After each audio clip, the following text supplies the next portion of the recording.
All right, so today we're going to break down the Instagram algorithm. This is a question I get often, and it can be pretty complicated while also being relatively simple somehow at the same time. So we're going to walk through it together. And of course, if you have questions, definitely drop those in the chat or the Q&A box. All right, so first up, we're going to cover a few different things. So I want to talk about picking your platforms very briefly, but then we're going to look at the top 5 factors that go into how Instagram chooses what content to show you or anyone on the platform. So that's what we're going to cover today. All right, so 50% of people who have visited a website to make a purchase are 50% of people have visited a website to make a purchase after seeing a product or services in stories. So I thought that was a really interesting statistic that I was just kind of fell upon while researching some things about Instagram recently. And I thought that was really insightful as well to know, okay, 50% of people have gone and visited a website to make a purchase. So if they see it in your stories, there's a decent chance that if it's something they're looking to buy, they will be ready and willing to purchase that. So definitely kind of an interesting stat there that I wanted to share. Okay, so first, should you be on Instagram?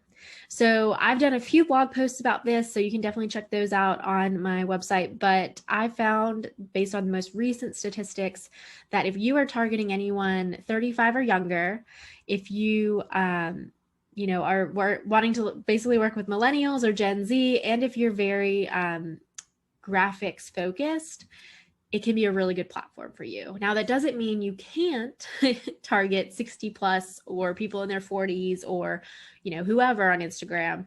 This is just saying that the majority of the audience on Instagram are going to be people who are 35 or younger. And so that can just be really helpful if that's who you're looking to work with.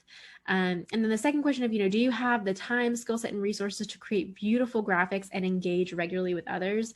This is where I see a lot of my clients get frustrated with social media in general, but especially Instagram. So, Instagram is visual first, and especially if you're targeting people who are, millennials or Gen Z, even the expectation of what, constitutes a good post and will get them to stop scrolling is pretty high. And so it doesn't mean you need to be a graphic designer. It doesn't mean you need to hire a professional photographer. It just means that you need to, work on and decide if you have the skill set or the time to invest in learning how to create a really good post that will get people to stop scrolling and engage with what you're saying.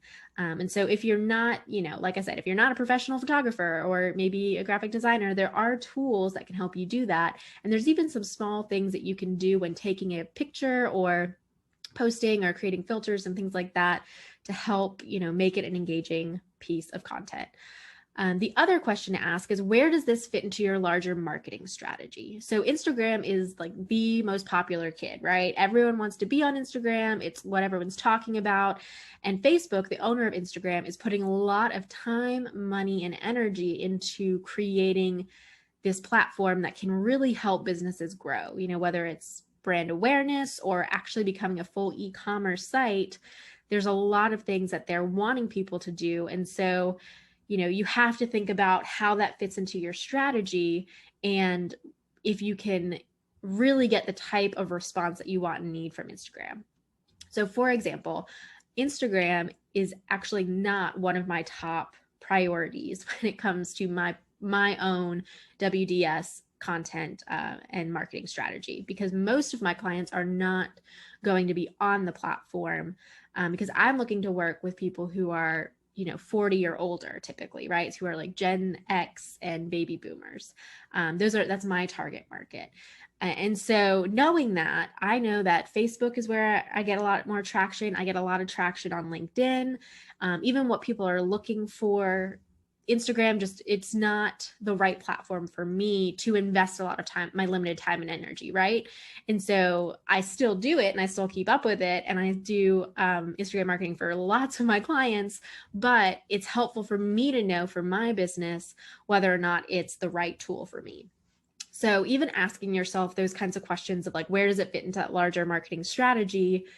If it's not getting you the traction you want, or if you already have a really solid sales funnel, it's just something to consider. Now, if you are like, yes, this is where I need to be, I know exactly how I'm going to find my ideal clients and get them to start talking to me and engage with them, that's awesome. This is the place that you want to be hanging out. This is where you want to be marketing, all of that good stuff. So just a couple of things to ask yourself and to consider as you're looking at Instagram. Okay, so let's talk about that algorithm now. So the 5 factors that are kind of like the top tier factors. This is what Instagram really is looking for when considering what content to put in front of a user. It's going to be interest, timeliness, connections, app usage, and then the people that you follow. So I'll dive into each of those, in depth. Okay, so interest. So Instagram is basically asking, okay, what does this particular user like, comment, share, or save? So for example, I love a good quote. And so if I follow a lot of,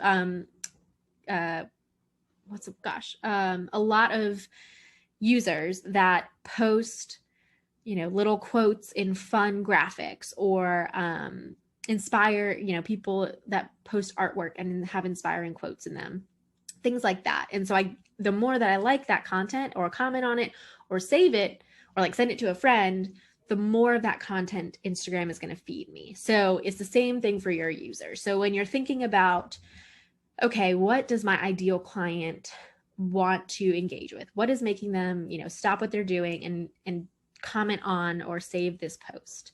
Also asking like, what makes the user slow their scroll? So Instagram can track that too.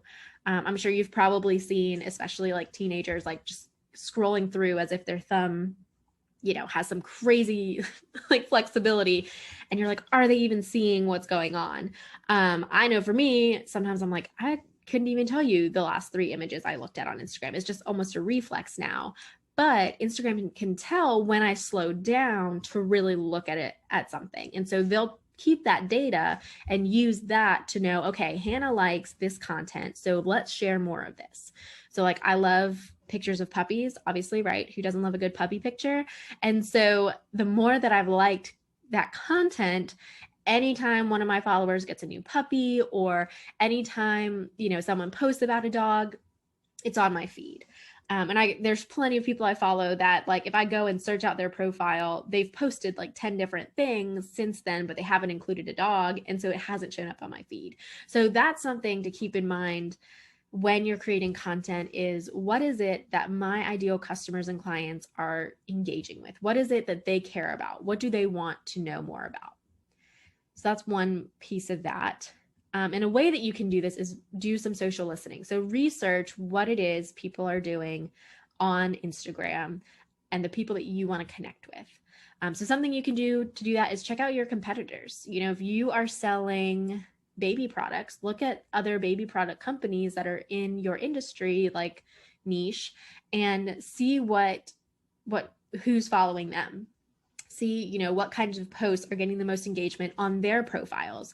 Do they have a lot of engagement when they post a product, or do they get a lot of engagement when they post a funny meme? Do they use a lot of stories and reels, and do those get engagement, or are they really just posting to their feed?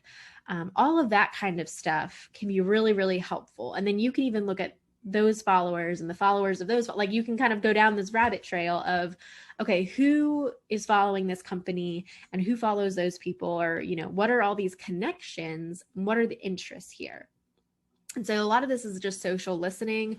And then it's also looking at your content, right? And so it's looking back at what you've already created, or starting to test and create content and seeing what people engage with the most. So like for me, for example, I get a lot more engagement when I post a picture of myself, or, of a real person, than when I just post a stock photo or like a card I made in Canva, right? So these are even things that I'm reconsidering and looking to restructure for my Instagram, just based on what I know my audience wants to see. So like, for example, a lot of my content has longer captions. That's very, content heavy, that is explaining things, and people respond really well to those when I share like tips or tricks. And so I might consider, okay, would it be helpful to have that in the actual image, or do I keep it in the caption? So all of these little details you can research and make note of, and then try them in your own feed and see how people respond. So a lot of it is trial and error, but it's also doing some of that kind of like quote unquote stalking of other platform or profiles and seeing what's working for them. And something I also like to do is look at how many people are following an account and then how many people are actually liking their content. Because sometimes, that ratio could be off.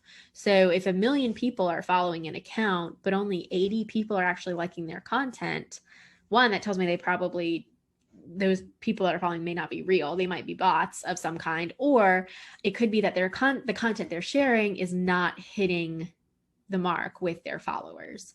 And so just some small things like that too to consider when you're looking at your competitors. Loads of little things. All right, so ask yourself these questions. What type of content does your ideal customer and client interact with the most, both on your profile and someone else's? Could you create similar content that makes sense for your brand? So that's the other thing to consider is, does that fit within your branding? So like memes get a lot of great traction because they're funny and people laugh and like them, but is a meme the right thing for your business to be posting about? It may be, or it may not be. So consider that definitely before you, just try to reuse some of those things. The other thing to consider and look at is, what hashtags are they using? So I love to do this when I'm doing hashtag research, because a lot of times people will use hashtags that I never would have thought of. And so look and see if there's unique ones, something that's going to stand out, and definitely looking at hashtags that don't have a lot of posts already. I like to, at minimum 10,000, and then at most no more than 500,000, maybe 700,000. And part of that is just because the more posts that are already on there, the less likely you are to be featured when you use that tag. But also, if you do this hashtag research and look at what your competitors are using, you may get some clues into some new tags that are being used that you wouldn't find otherwise. So just a few quick things that you can ask yourself. All right, so the second key thing is timeliness. And so Instagram used to do a reverse chronological feed. So, if you scroll down, you would just see what people had been posting earlier that day in order, but now it is more about that interest. So knowing that is helpful, but it's also still important to know when to post your content. So you may see, that if you scroll, you'll be like, oh, this post was from 3 hours ago and this one was from 3 days ago. Now that, only makes sense if Instagram is showing you content based on what you're interested in. So it's really important to know not only what interests your followers, but also when they're actually going to be active on the platform. So it's all about your best time, right? So you can go and look at 1 million different articles about, okay, here is, the best time to post, blah, blah, blah, blah. And that's great. You can start there. That's a good starting point. But as you can see in this video, if you can go down to your analytics and find this most active times section, you can see not only the days, but even the hours of each day that people are most active. And when you tap on it, you can see, the numbers of people essentially who are engaging with your content. And, for me, it's showing that, noon is a pretty good time, but 3 o'clock is actually not that great of a time. People are not as engaged. And so for another one of my clients, the best time to post for her is actually 6 or 7 o'clock at night. That's when people are really going to be looking at her content, wanting to engage, all that fun stuff. So start, if you've never posted anything on Instagram, or if you're trying to restart something completely, you can start with some of those, research best times. I like to think kind of meal times. That's when people are probably going to be scrolling, while they're eating their sandwich or something.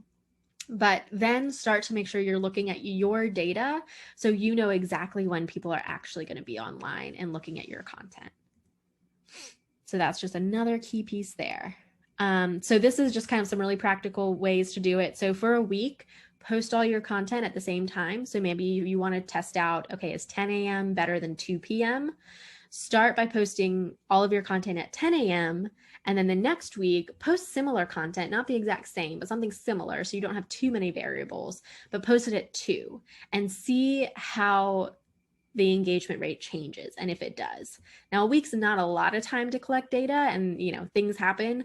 But if you're trying to do kind of like just a small test run, that can be a really helpful way to do it. And then you can always do that in larger spurts, right? So you could do 2 weeks at one time and 2 weeks at another time. You could do a month all at 10 a.m. and the next month all at 2 and compare that data. Or you could try, every other post. You're like, let's try it at 10 this day and 2 this day and that kind of stuff. That's definitely harder to track and really be able to, securely say, yes, it's definitely the timing that's making the change in this engagement rate. But small things like this can be helpful if you're trying to test out the right time to post. All right, so connection. So this one's where it gets really kind of interesting and that most people don't think of, right? We know that interest and timeliness, that really makes sense, but connections are also a piece of how Instagram knows what to show you. So they're asking essentially like, who do your followers follow? Because we typically are going to follow people who share the same beliefs, values, or ideals that we do, right? I don't want to be, scrolling through and following a bunch of people who are, saying things that I don't believe in or that anger me. I'm going to, want to follow people who are going to maybe challenge me in some ways, but ultimately who are people that are going to make me feel good and, connect with me. So keeping that in mind, Instagram knows, okay, if let's say I follow Mary and Sally follows Mary, then Instagram might say, oh, Hannah, you might actually want to follow Sally too, because you and Sally both follow Mary, so you might like each other's content as well. Or maybe I follow Mary and Mary follows Sally. Instagram might say, Hannah, you might like Sally's content because Mary also likes her content. And so, anytime that there's, that suggested people to follow or connections or things like that, it's looking at who are your followers following and who is also following the people you follow. And so it can get very convoluted and very, spider webby if you go too far into it, but that can be really helpful. But it's also another helpful way if you're looking to grow your business account is to look at who's following you and then see who they're following or see who's following the people who are following you and engage with that content. Start to reach out in small, not creepy ways to really get to know, okay, what are these connections that I have beyond who's just following me? So that can be a really helpful kind of way to do it. So here's a quick way to explore your followers. So I went into my followers account, and this is one of my followers and a previous client of mine, and they have delicious cookies. So I can go in and see who's following Get Nashi. And so, I can literally just scroll through and I can click in and I can explore. And if I see someone who maybe I think could be a good client for me or would be interested in what I'm sharing, I could either start by following them, or I could just go in and just kind of keep track of their content and provide some engagement there, right? So maybe there's someone who I think would be really great, or they're posting about something great and I want to get in front of them. I could say, wow, that's, such a great quote. I love that mantra, or, that looks delicious, whatever, something genuine and not creepy, but still showing like, oh, hey, I want to get my name in front of you. And so that's one way you can do it. And then, you could always just see what Instagram suggests and start to follow from there. All right, this next one, app usage. So how often is the user opening the app? So if they are frequently checking Instagram, then Instagram's going to have only so much content to pull from, right? And so if I've opened Instagram, closed it, and then opened it again 5 seconds later, it's very likely that no one's posted anything that new in those 5 seconds, depending upon how many people I'm following, right? And so that's also what they're looking at is, okay, when was the last time this user opened the app based on the interest that they have? Because that's really what they want to do, is make sure they're showing you what you're interested in, because that's how they keep you on the app. Then let me show them this picture, right? So let's say I only open my app every other day, right? But there's this really great picture of a puppy from one of the people I follow. And so when I open it, Instagram's saying, hey, we know she really would want to see this puppy picture. We're going to feed that to her first. and then show her the rest of this content that she's missed. Whereas if, I've already looked at every picture of puppies on my feed possible from all of the people I follow, Instagram's going to have to dive a little deeper. So that's something that's really, really helpful to know as well is, okay, how likely is it that people are going to be opening their apps? Are your followers people who are going to be on it constantly, multiple times a day? Or maybe they're people who are going to open it, every so often. What's the likelihood of getting your content in front of them? And you may never know the exact, probability, but it can just be helpful in thinking, okay, let me be consistent in creating that content and make sure I'm creating stuff that people are interested in, so it'll get pushed to them first when they do open their app. All right, the last piece here is the number of followers. So this is how Instagram knows who to pull content from, right? So if you have a large number of people you are following, then they will have a lot of content to pull from. And so they'll be able to pull from your content as well to show to people who are following you. So that's where it can be really helpful to have that consistency, right? So if people who are following you aren't following a lot of people, it's likely that they're going to see your content more frequently. Whereas if they're following a lot of people and they're also following you, they may not see it as frequently. I know that one can get kind of confusing, but that's why it's the algorithm that just kind of works in that background. And so it's not that you necessarily want to just go and try to get a bunch of people who don't follow anybody to follow you. That's not necessarily the most effective thing to do, but it can be helpful if you're like, why isn't anyone, seeing my content, or why am I not getting engagement? Take a look at some of your followers and see how many accounts they're following. Could it be that you are just becoming, one of many, many, many numbers of followers or people they're following, that your content is getting lost in the mix? Or maybe they have a small amount of following and your content just isn't getting the engagement. And that might be, a red flag, like, okay, hey, maybe I need to switch things up. So that one can get confusing, but it's really more of just, are you likely to be lost in the, mass amount of content, or, are you creating enough content that you'll really stick out?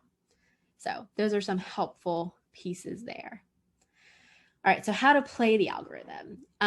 So really, I would say don't focus too much on being like, okay, I have to get the exact right content at the exact right time that'll drive you crazy. And there's no guarantee, right? Because ultimately marketing is finding how to get in front of the right people at the right time with the right message, right? So if someone's not ready to purchase from you, then it's not the right time. If someone is not connecting with your messaging, then it's not the right message for them. And if the person is not your ideal client, then they are not the right person. And so it's more so finding out how to balance all of those things. And that comes with consistency. And so it's about creating consistent content for your ideal client. So it's not playing to the algorithm, and it's not just focusing on quantity. It's not, let me post 20 like crazily made haphazard kind of posts out there. It's more, okay, let me focus on creating content that I know my audience is going to like, that I know is going to get their attention, and let me get some really great quality content out there, as opposed to just a bunch of little small pieces of kind of haphazard stuff. Also, it's important about knowing your ideal client and creating with them in mind. So if you don't know what your ideal client wants to engage with, then that's the first place you need to start. You need to start to understand who they are and what they're doing. It doesn't mean you shouldn't be creating content. Half of it is testing things out, seeing what works, and understanding your client by engaging with them. But that's what's really going to help you, is the more you know about your ideal client and the better you can create content that speaks to them, the more traction you'll get on any platform, including Instagram. And then the last thing is to just test it. So just keep testing new things out. If you have an idea for something, try it out, and maybe it'll work. And if it doesn't, that's okay. Try new things and see what works until you find the right rhythm and the right content for you. So that's how you play the algorithm. So-called algorithm. All right. So now it's time for Q&A. I know we have a couple already, so let me pull those up. If you have other questions, feel free to drop them in the chat or the Q&A box. All right, Lori, you had a quick question about, yes, we do have replays and you should get them in your email after after these sessions. I send them in a follow-up email, but they're also on YouTube and on my website. So if you go to my website and go to resources and then digital marketing mini sessions and scroll to the bottom of the page, I have all of them displayed there as well. So you can go back and view all of them from, oh my gosh, almost a year ago now. I started this class May. So great question. Yeah, you can definitely check them out there. All right, what other questions do we have about the Instagram algorithm? I know it's a lot to process.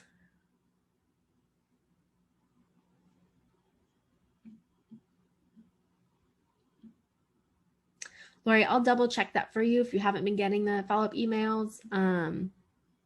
If you'll email me at hannah@westfalldigitalstrategies.com, I will make sure to add that your email into that and see if maybe it could be going into spam, or maybe it didn't make it into the list. So I will definitely check on that. All right, let's see. Any other questions here? Yes. Claire has a good question. Is it a good strategy to follow who follows your competition? What to say to them? Yes, so it is definitely, I would say it depends. So if you're going to follow the people who follow your competition, I would say do so wisely and carefully. Just depend. I mean, every industry is different, but it could get awkward, or just make sure that you're engaging with their content to see what would make sense for you to kind of engage with them a little bit. If they have a public profile, you could comment or engage with their content without having to follow them. And that would ideally get them to follow you, and then you could follow them back. So I would just kind of see what makes sense for your industry, and if it would feel, creepy, I guess, to someone who maybe isn't familiar. But yeah, so you could try it out, see what happens, see if people follow you back and engage with you. Or you could just start with kind of getting to know them and then wait for them to follow you first. Always a tricky one.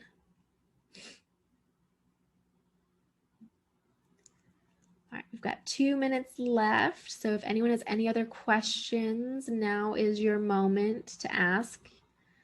If you want me to answer them here. If not, you can always follow up with me at another time or sign up for those guru hours. So yeah, all right, some quick wrap up here. So next week, we're going to talk about how to curate your Instagram feed. So how to plan it out, how to decide what to post, all that good stuff. So definitely come back and join me for it then. If you can't make it, or if you know of someone who wants to watch these videos, they can still sign up and get the recordings as well. And then in the follow-up emails, I still, have those short little survey that I would love your feedback on, just to know what you want to hear more about. If there's anything I can do to improve these sessions, anything like that. So any feedback is greatly appreciated. And like I said, I'll include those Guru Hour sign up link in the follow-up email.